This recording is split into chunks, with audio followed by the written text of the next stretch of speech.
Well, hi everybody. My name is Katie Patterson. I've met some of you. If I haven't met you, I would love to meet you. If I've met you already, I'd love to talk to you again. A little bit about me is I'm actually not from here. Marcus shared a little bit of tidbits about me, but I'm actually from Edmonton, and I'm up here for the next 2 and a bit-ish months doing my internship here, which is super exciting. I go to school at Vanguard Bible College, which is a great school. I really do love being there. I've been there for over 4 years, so I must love it. So it's been really great, and it's taught me a lot about my own personal development with the Lord. It's taught me a lot about the Gospels, about who Jesus is, the Old Testament, New Testament. It's been great. And in all of it, I've come to the conclusion that I love Jesus. And you're probably like, that's great. She's up here speaking. She loves Jesus. That's wonderful, and that's great. But the reason why I love Jesus is because he is so countercultural. Pastor Mark was kind of talking about it too, about how Jesus came down and was humble rather than being lifted up on glory or in a jet plane or whatever. Like, Jesus is just so different. He's so countercultural in the way that he meets us. He's countercultural in the way that he seeks out the marginalized and seeks out those who go unnoticed.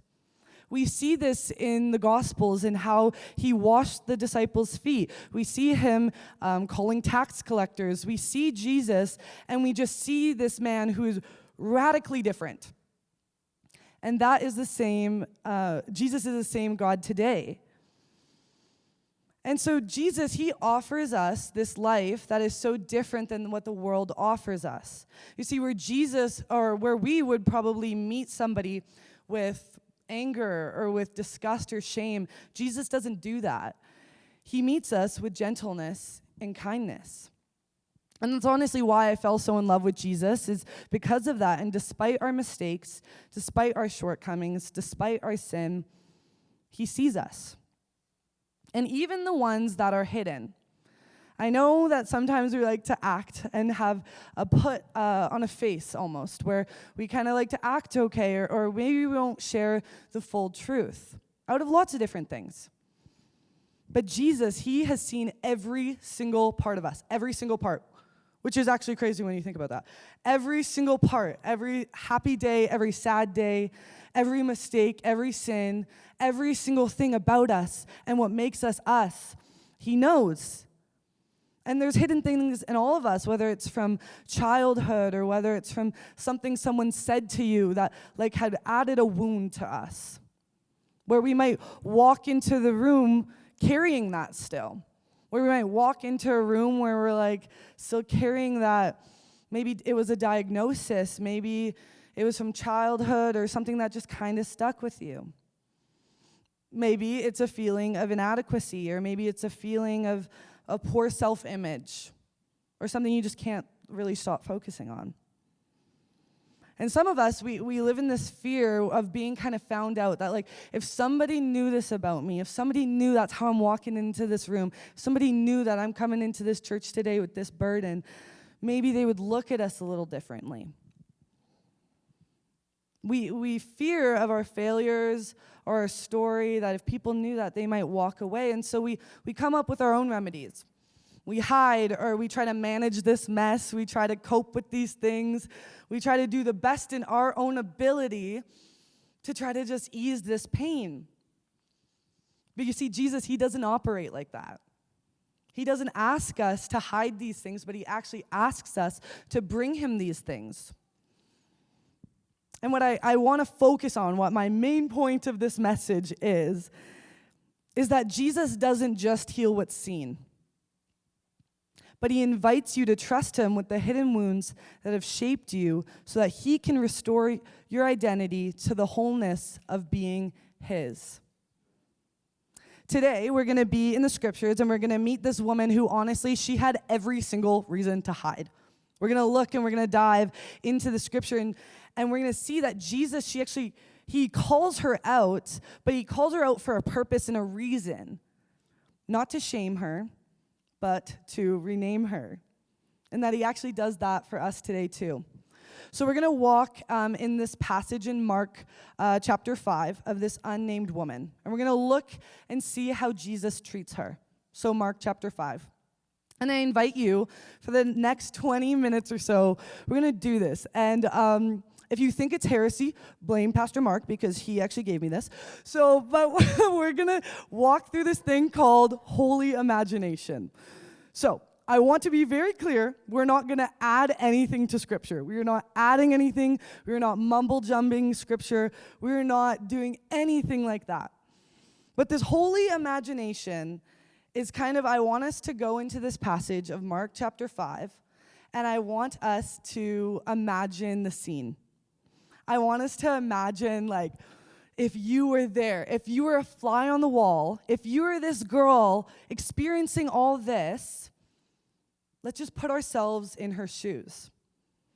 Let's imagine this scene. Let's imagine just what's going on.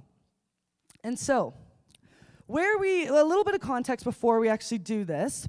I want to give some context is before this whole scene, before we meet this woman, Jesus is actually on the other side of the sea. He had just casted out a demon from a man, and he had sent this demon to the pigs. And Jesus healed this man. It was amazing. It was at the very early beginnings of his ministry. And so he heals this man, and he's coming to the other side of the sea. And as soon as he comes to the other side of the sea, he's meted with this whole bunch of crowds. Like, a lot of people are wondering who Jesus is. Now, we have 20/20 or vision, because hindsight's 20/20. We know that Jesus is the Messiah. We know that he is the one in the Old Testament that the prophets were talking about. We know that he is the one who died on the cross and rose again. And if you don't, I'm excited to tell you that today. But we have hindsight, we have 20/20 vision here, and we know that. But these people, they didn't know that. They knew of this coming Messiah, but they expected him to be totally different. And they are meeting this man who is unlike any other man.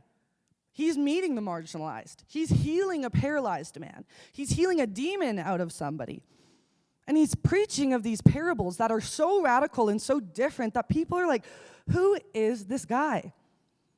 And so he gets out of this boat, and he's meted with these crowds that are most likely people who have probably witnessed or heard about Jesus' early miracles and teachings.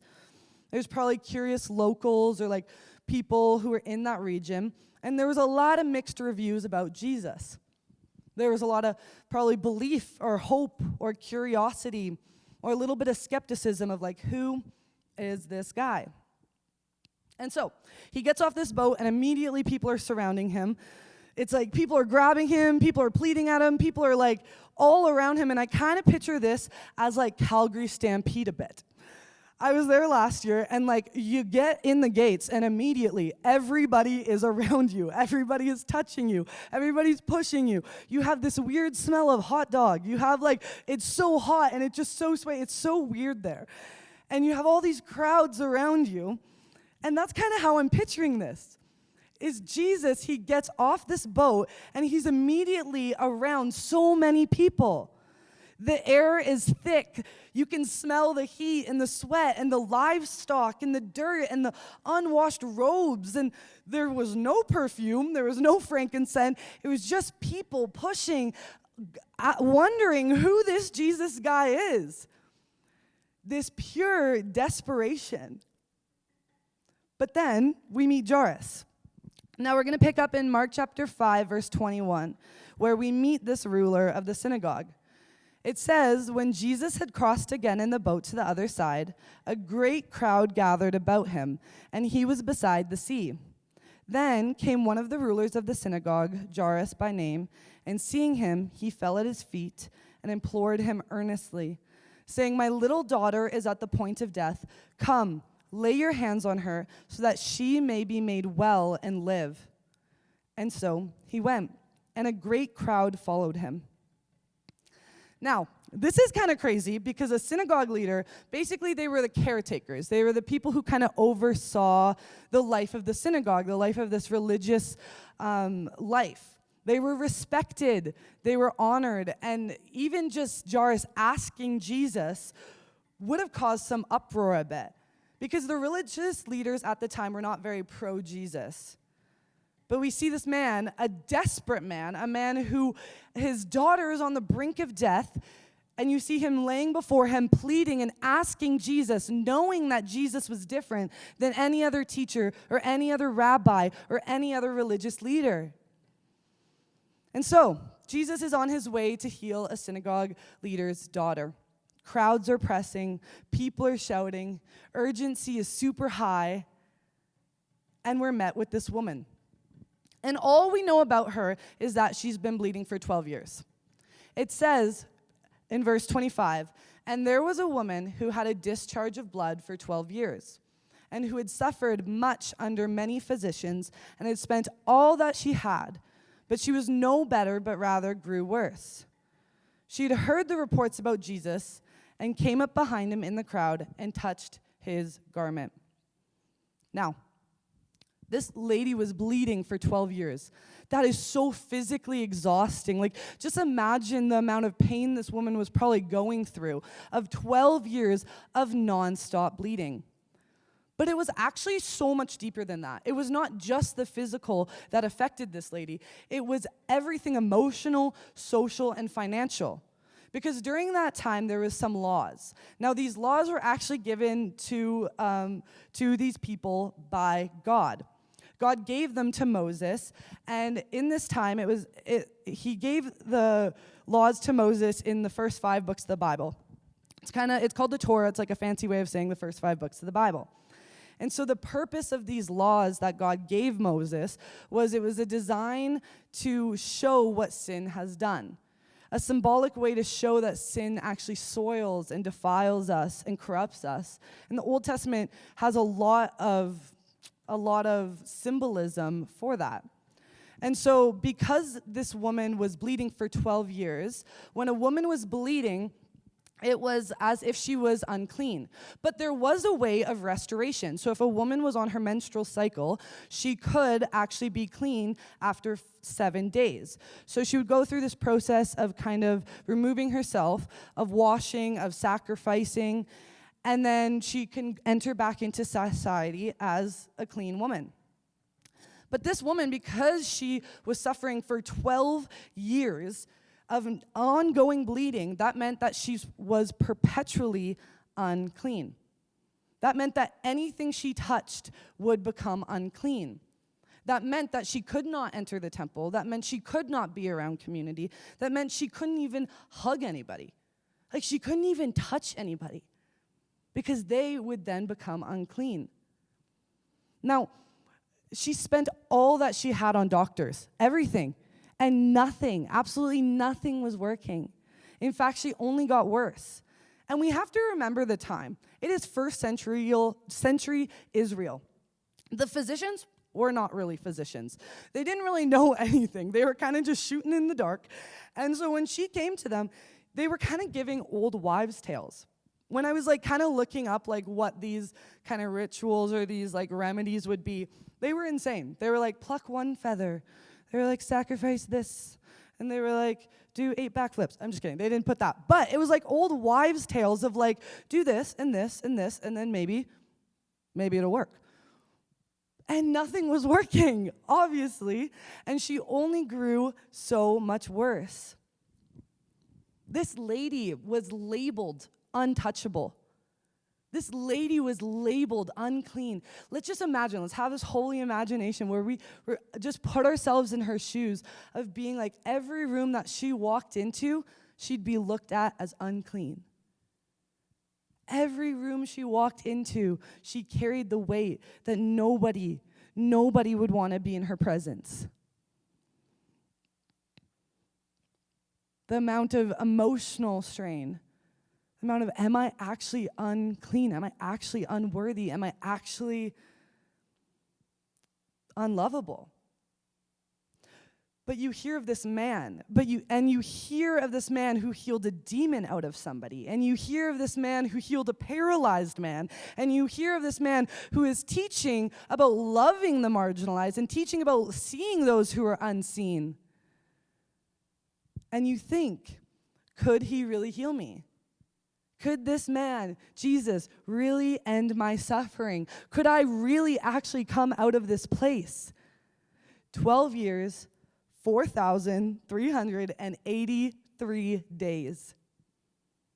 And maybe for some of us, that's you. You've been carrying these burdens. You've been carrying this shame of walking into the room of your past or of what you've done or what has been done to you by sin. And you think, could this man, this Jesus, actually heal me, actually save me? We meet this woman where nobody in this crowd sees her pain. She's virtually invisible. She's not shouting like Jairus was. She's not grabbing Jesus' attention. She's invisible, but she's not invisible to Jesus. Her wounds mattered. And what we're going to see is that Jesus actually meets us exactly where we're at in the places that we think we're too messy or too far gone.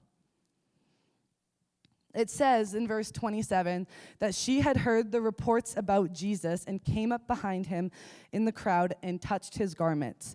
For she said, "Even if I touch his garments, I will be made well." If I even touch his garments, I will be made well. What a statement. She knew that there was something different about Jesus. She knew that she had tried everything and that Jesus, this rabbi, this teacher, this man is not like anybody else, is not like any other remedy, is not like any other person. She knew that even if she could just touch his garments, she would be healed. And the thing is she was right. She was right. It says, and immediately the flow of blood dried up, and she felt in her body that she was healed of her disease. But it doesn't stop there. It says, in Jesus, perceiving in himself that power had gone out from him, immediately turned about in the crowd and said, "Who touched my garment?" Why? Why did Jesus turn around? There was urgency.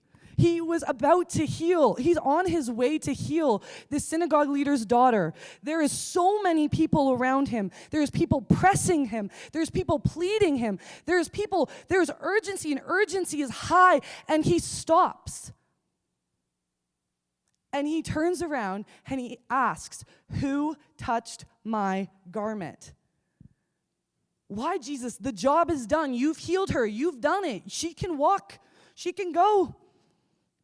But he stops. And I love the disciples because the disciples are so what I would say. Is this disciples said, you see the crowd pressing around you and you say, "Who touched me?" They're not getting it. But he looked around and to see who had done it. But the woman, knowing what happened to her, came in fear and trembling, and fell down before him and told him the whole truth. Why? Why did Jesus stop? Because it was more than just the physical healing. He wanted to call her out of hiding. He wanted to restore her, not just her physical body, but her heart, her soul. He wanted to restore how she walked into every single room. That's who he is. Realistically, according to her culture, she should not have been in that crowd. She should have never touched a rabbi. And she should have never expected anything from this holy man. She was used to it. She was used to people shaming her. She was used to people being disgusted by her. She was used to people overlooking her and not being noticed. She wanted to just touch his garment and leave. But Jesus noticed her. With all of the crowd around him, with everything going on in his world, he noticed her. And when I was putting myself in the shoes of this woman with fear and trembling and kneeling before God and kneeling before him,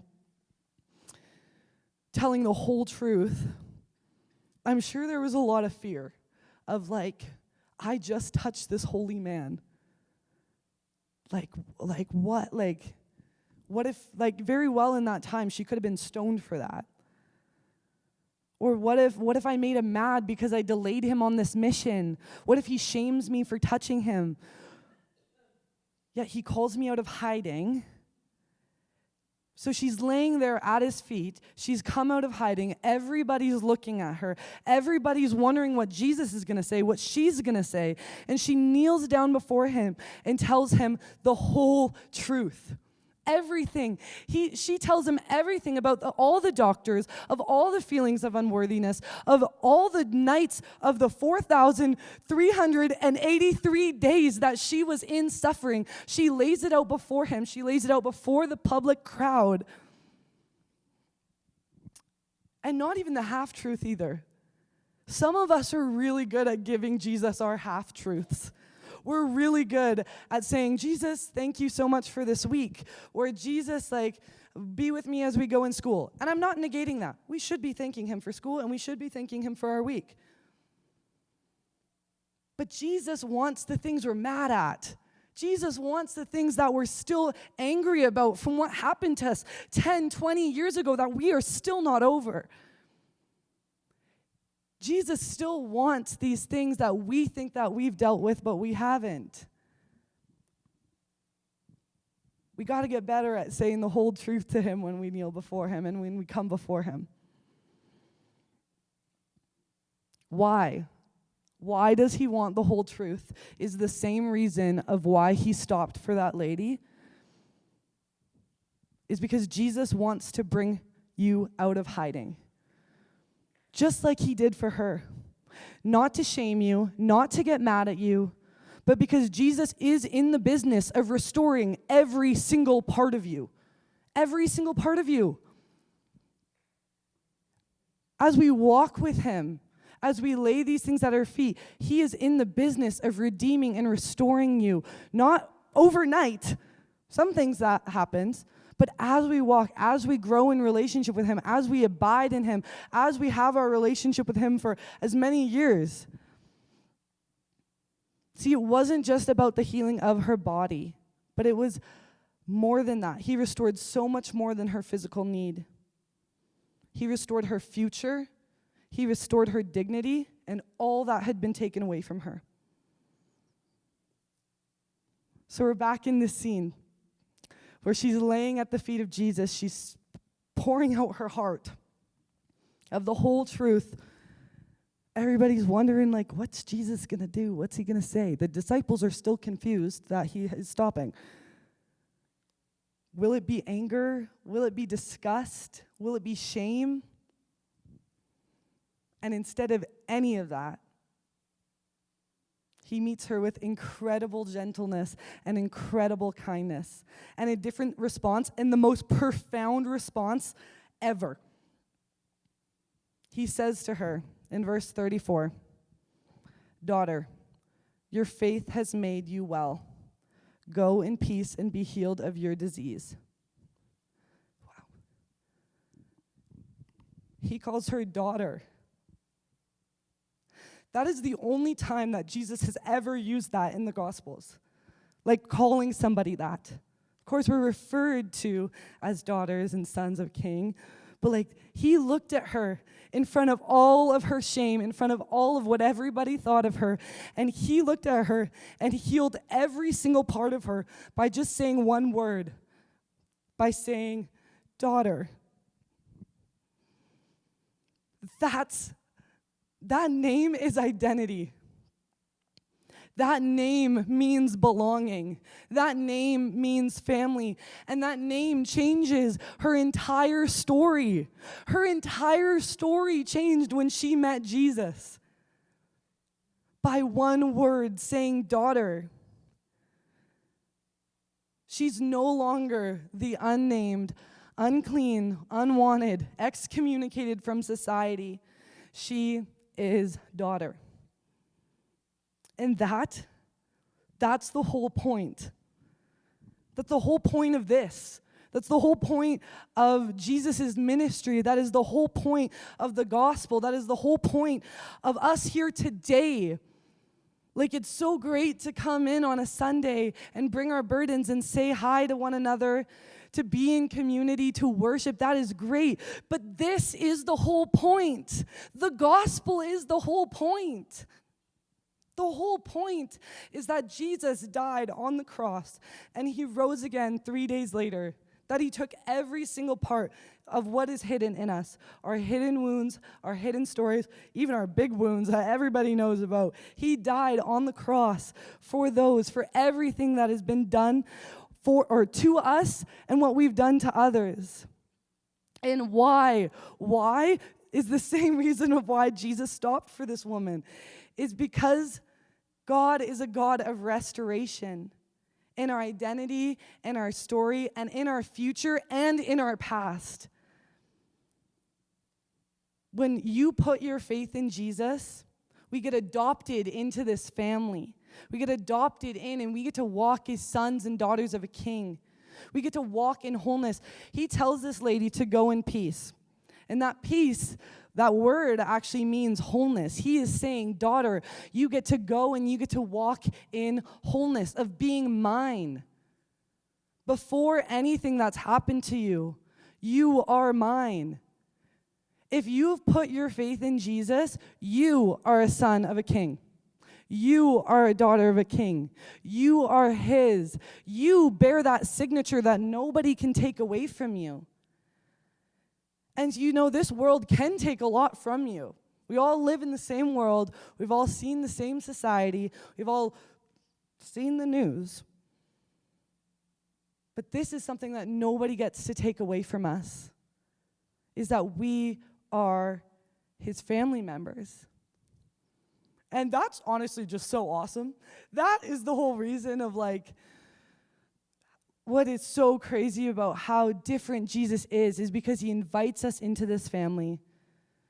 And we didn't even do anything to deserve that. But you're forever noticed, you're forever chosen, forever forgiven, and forever wanted. The woman's need was bleeding, but Jesus did so much more than that. He didn't just heal her sickness, he healed her soul.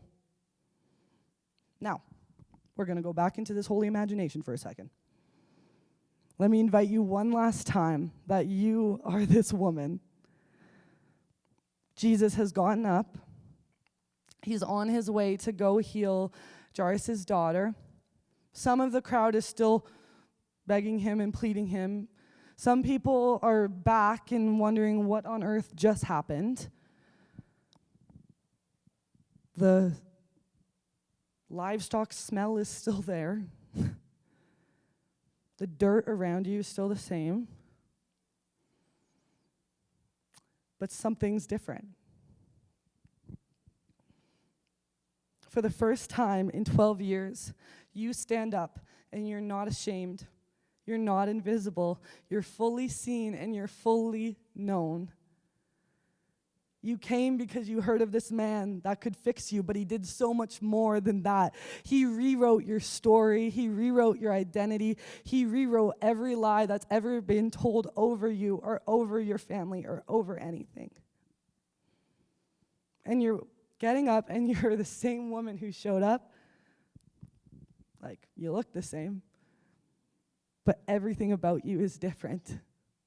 You walk away whole and you walk away as his daughter. Now, what if this story could be yours, or actually is yours? Maybe you've tried to heal these inner parts and nothing is working. Maybe you've tried to climb the social ladder or success in order to heal you. Maybe you've tried to find fulfillment in being everything for everyone. We're always being needed and always being loved by those around you. And today, you're reminded or you hear of this Jesus who is different than anyone else. A God who offers grace, a God who offers forgiveness. And what if Jesus right now in the middle of your chaos, in the middle of your life, turned around and looked and is calling out and says, "Who touched me?" Not because he doesn't know you, but because he wants you to know that you are not invisible to him, that you are noticed, that you can come out of hiding, and that you can lay before him and tell him the whole truth. Because when you do, he won't shame you, but he will rename you. And you'll walk away not just healed, but you'll walk away whole. This man of this story is the same man today. He's ready to meet you. He's ready to uncover these wounds. He's ready to work with you in the hidden place, in the hiding place. And I wanna preface something too. Some things, like I said, don't take overnight. Sometimes we have to remind ourselves that we are his daughter. We have to walk into the room and we have to remind ourselves of these things. We still live in a fallen world. Our circumstance might not change, but our identity is something that can't change. So as you leave this place, I want to challenge you to spend time with Jesus and see what he's asking you to bring to him. The whole truth, not the half-truth. And look within ourselves and really see these things that we might have not given Jesus. Sit, ponder, spend time with him. Look at the scriptures and see what Jesus actually has to say about them. Because I promise you, he's not going to meet you with shame. But he'll meet you with such love and such grace that you'll know that you met somebody who is unlike any other. Let's pray. Jesus, I just thank you so much that you truly are a God who restores. You're a God that doesn't just see our mess and our mistakes and leaves us there, but you're a God who picks us up and rescues us and pulls us out of this place and restores our future, our dignity, anything that has ever been lost, Lord. You call us yours, and that is something nobody can take away from us. And so I just pray that we would walk in that. And when the enemy comes with lies or comes with the thought that we aren't or that we are less than, would you just remind us that we are yours, that we bear your signature when we put our faith in you. And Lord, would we just walk into every room like that? And I also just pray that for each one of us, that you would really reveal these things to us that we need to work on, that we need to bring to you. Not out of guilt or shame, but out of pure grace, out of pure just love. In your name, amen.